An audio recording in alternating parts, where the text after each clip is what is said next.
Dear friends, I have written another book. So far, my first book has been published and published. They are literary works, provided that they do not mention the fear of death from the effects of prison.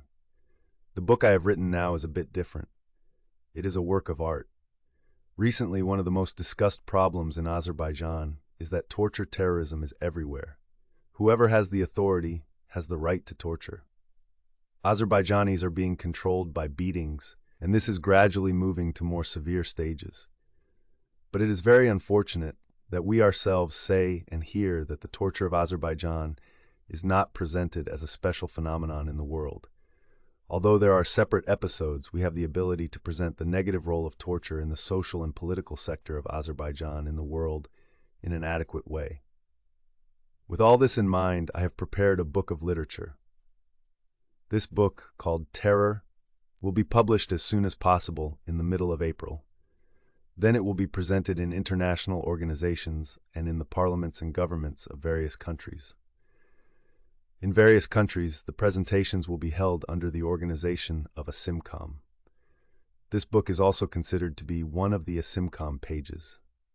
These Azerbaijani terrorism, the atrocities committed by the Azerbaijanis, are another effort for us to spread to the world. What is in this book? Of course, this book is based on the facts that have been used in Azerbaijan in terms of torture practices. In the book, it is based solely on facts.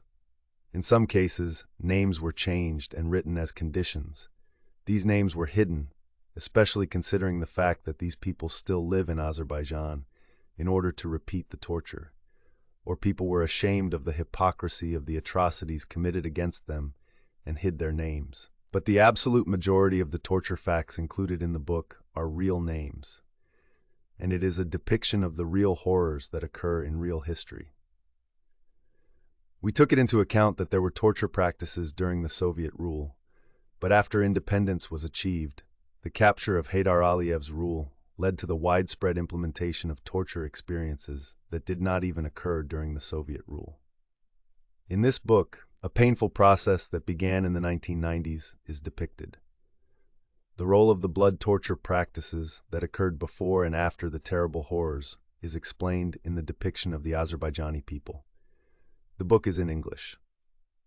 Later, we will also consider the translation into different languages. Those who live in Europe and the United States can already subscribe to the English version of the book. You can order at least 2 copies.